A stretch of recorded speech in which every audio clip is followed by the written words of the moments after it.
Cuando usted se levanta y toda la casa está oscuro y nadie sabe que usted está ahí. Y usted se va y sale a la casa a orar. Esos son holocaustos. Que el Señor te conceda los deseos de tu corazón. Y finalmente David escribe que el Señor cumpla todos tus planes. Yo busqué la definición de esta palabra crisis porque es que es una crisis hablar de crisis. Crisis es un cambio brusco, de repente. Crisis es una mutuación importante en el desarrollo de otros procesos, ya de orden físico o de espiritual. Una crisis es una situación de un asunto o proceso cuando está en la duda, la continuación o la modificación o el cese de algo. Una crisis, un momento inesperado, es un momento decisivo de un negocio grave y de consecuencias importantes.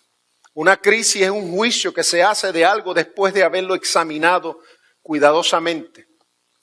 Una crisis también es escasez, carestía, situación dificultosa o complicada. El día de la crisis, lamentablemente para todos llega. El salmista dijo que en el día de la crisis que Dios esté contigo. El día de la crisis de lo inesperado nos llega a todos. Es cuando viene la muerte de un ser querido. Y eso yo lo he vivido. Es cuando llega el divorcio a tu casa. Es cuando viene la pérdida de empleo. Es cuando viene la traición de buenos amigos. La crisis a veces es inspirada o movida por la enfermedad crónica en el cuerpo, de su cuerpo, el cuerpo de alguien. Crisis que se viven. ¿Qué debemos hacer ante lo inesperado? ¿Qué debemos hacer cuando llega ese día que el rey David llamó el día de tu crisis, el momento de angustia, cuando llega la desesperación? Yo quería saber cuando comencé a estudiar esto, ¿cómo reaccionó David?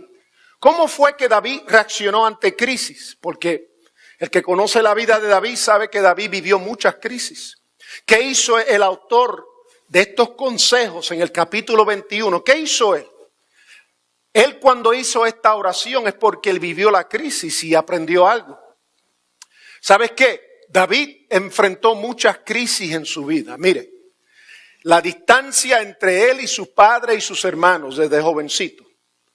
David vivió con los leones, los lobos y los osos. Él aprendió desde chiquito a pelear con estos animales. Él vivió esa crisis porque estaba distante de su madre. La madre de él a la edad de 8 años dejó de criarlo. El padre lo envió al campo. Por lo tanto, la distancia. Pelear con los leones, los lobos y los osos. David vivió la crisis de ser ungido rey. Después, ser regresado al desierto. Las amenazas del rey Saúl. David vivió la muerte de su amigo Jonatán, el mejor amigo que él tenía. David vivió la crisis, el momento difícil de ser ungido por segunda vez en un estado de crisis nacional. Cuando David regresa a Jerusalén, que lo ungieron rey por segunda vez, había una crisis nacional. Eso es una crisis. La traición continua de su gente allegada. David vivió eso continuamente. El pecado que él vivió con Betsabé. David era adúltero. Él tomó la mujer que a él no le pertenecía. Esa es otra crisis. El asesinato de Urias. Urias era el esposo de Betsabé. O sea que el hombre que era el ojo, el centro del ojo de Dios, fue asesino, fue adúltero, fue embustero. Él amenazaba, él derramaba sangre. Él le mentía a la gente porque cuando fue confrontado por el profeta Natán y el profeta le dijo, hay un hombre en este pueblo que no solamente le tomó la mujer a otro, pero que mató al hombre. Y David dijo, tenemos que encontrarlo y fusilarlo. Quizá usted y yo hubiéramos dicho lo mismo. Fue confrontado por el profeta Natán, fue otra crisis. O sea que la vida total y completa de David fue crisis. No era crítico, pero era una crisis continua. Es que, amados hermanos, escuche bien lo que le voy a decir.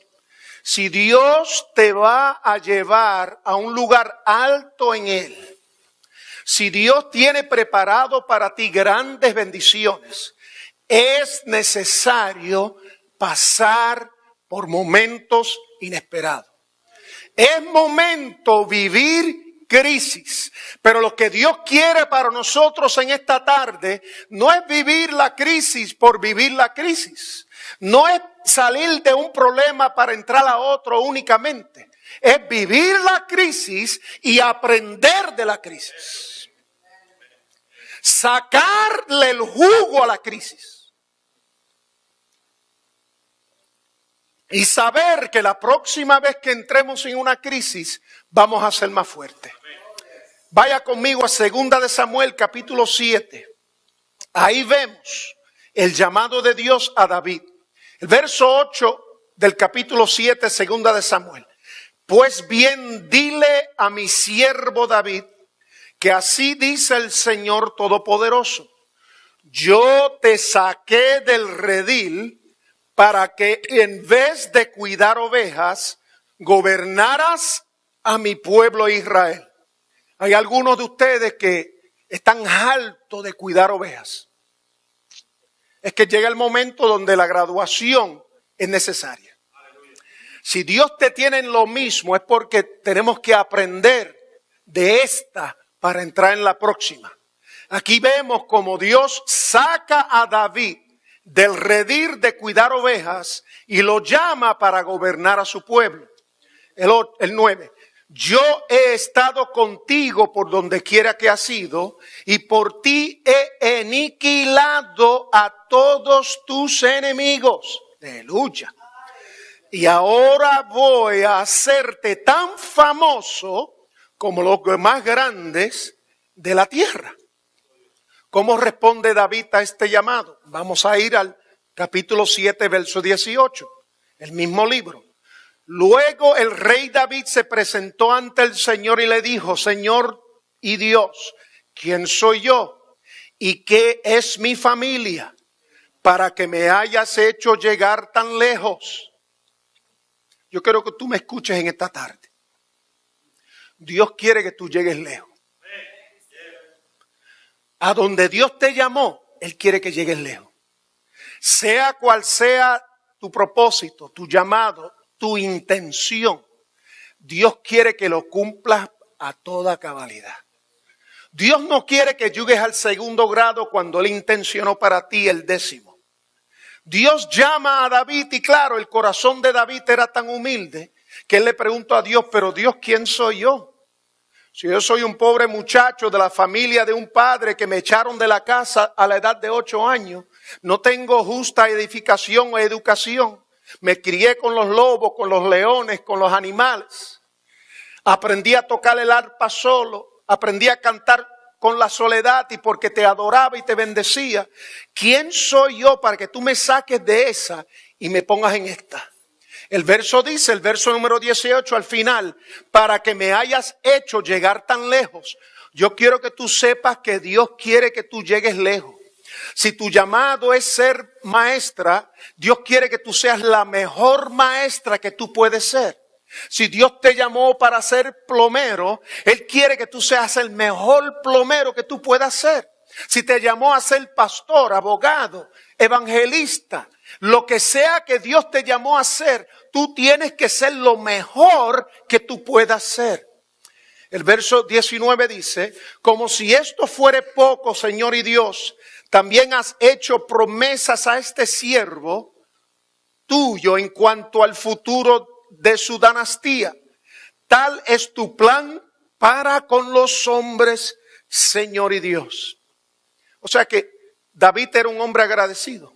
No podía creer que Dios lo tenía en tan alta estima. Lo vemos en 1 de Samuel capítulo 16, verso 7.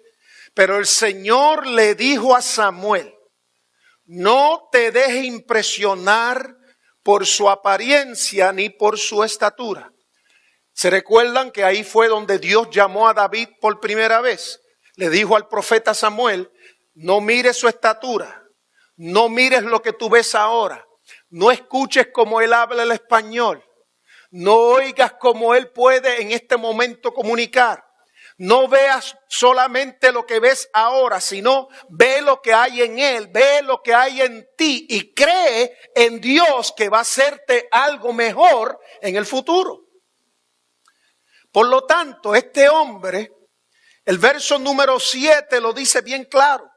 Pero el Señor le dijo a Samuel, no te dejes impresionar por su apariencia ni por su estatura, pues yo lo he rechazado. La gente se fija en las apariencias, pero yo me fijo en el corazón. Quiero decirte algo, amados hermanos, la crisis o lo inesperado está diseñado para muchas cosas, pero una de las más importantes es bregar con nuestro corazón. Porque el corazón del hombre y el corazón de la mujer, si Dios no se mete, está dañado. El pecado por sí mismo daña el corazón del ser humano. Y lo que Dios quiere es bregar con tu corazón. Dice el Salmo número 4, verso 4. En la quietud del descanso, dijo el mismo David que escribió, el descanso nocturno, examínense el corazón. No es para mí examinar tu corazón, no es para tu esposo, tu esposa, tus hermanos. El que tiene que examinar el corazón es usted mismo. Usted se tiene que acostar de noche y decirle al Señor mientras todo el mundo duerme, Señor, ¿qué es lo que hay? ¿Qué está pasando? ¿Por qué esto sucede? David fue un experto en examinar su corazón.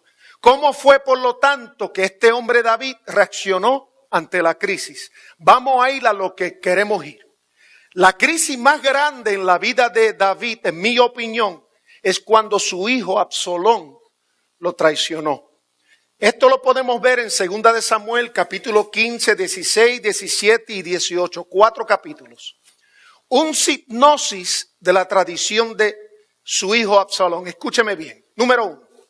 Absalón se paraba en la entrada de la ciudad. ¿Para qué? Para aconsejar al pueblo que venía buscando el consejo del rey David. O sea que el hijo de David, su propio hijo, cuando la gente venía a Jerusalén buscando a David, Absalón se paraba en la entrada, no dejando que la gente pasa, los detenía para él aconsejarlos. Pero su consejo estaba diseñado para ganar adeptos.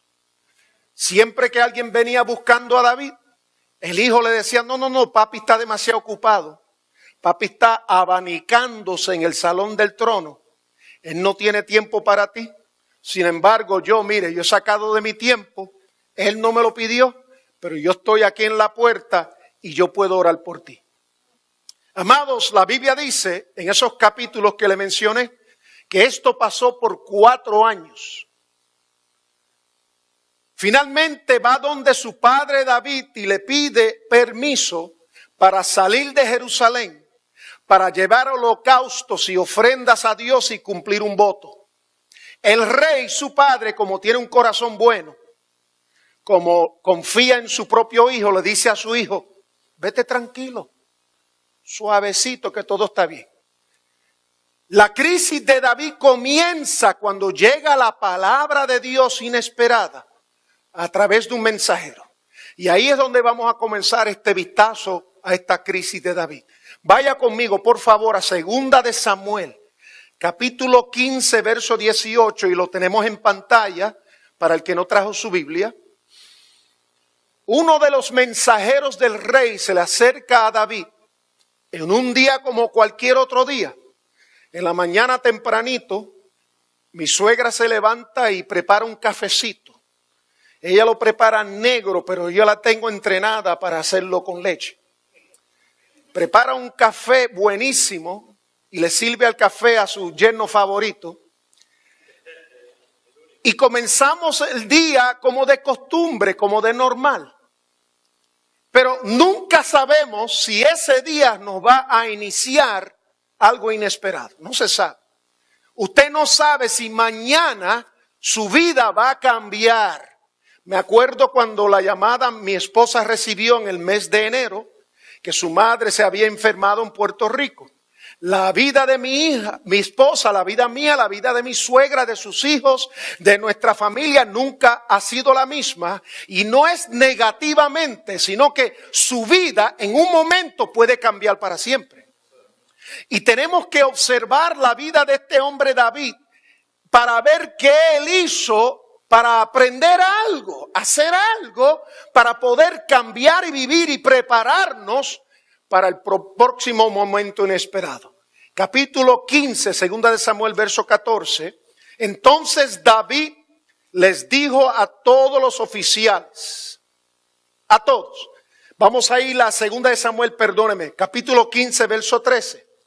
Un mensajero le llevó a David esta noticia. Aquí está el cambio. Aquí comienza el día difícil. Todos los israelitas se han puesto de parte de Absalón. Eso es cuando uno se levanta y los brazos no funcionan. Uno se levanta y la presión de sangre está alta. Uno se levanta y el hijo o la hija se fue de su casa. Uno se despierta, toma su café como de costumbre. David estaba iniciando su día como de costumbre. Se le acerca un mensajero, el mismo que se le acerca en muchas ocasiones, y le dice: David, tu vida jamás será igual.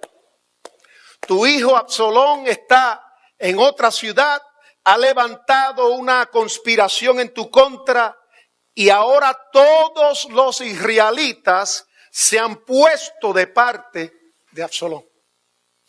¿Qué hace este hombre de Dios? Lo primero que él hace es que David deja el palacio y se va al desierto. Él escucha esta noticia, él llama a sus oficiales, él llama a sus soldados más cercanos, todos se montan a caballo y arrancan para el desierto. Yo me imagino que David se preguntaba, como yo también me he preguntado, pero Señor, give me a break, please. Dame un brequecito. Déjame respirar entre una cosa y otra cosa. Me imagino que David dijo, pero esto me ha pasado en el pasado. Yo he vivido esta misma cosa con otra gente. ¿Cómo es que este hombre responde ante esta situación? ¿Cuál es su reacción inicial? Vamos a verlo. Segunda de Samuel, el capítulo 15, verso 14. Entonces David les dijo a todos los oficiales que estaban con él en Jerusalén, vámonos de aquí. ¿Está escuchando? Tenemos que huir, dígalo conmigo. Tenemos que huir, pues de otro modo no podremos escapar de Salomón o de Absalón. ¿Cuál fue su primera reacción o su primera acción? Dilo duro, Uriel. Huir. Por lo tanto, nuestra primera reacción o decisión ante la crisis, número 1, porque están tomando nota, no huir. Diga a la persona a su lado, no huyas, no corras.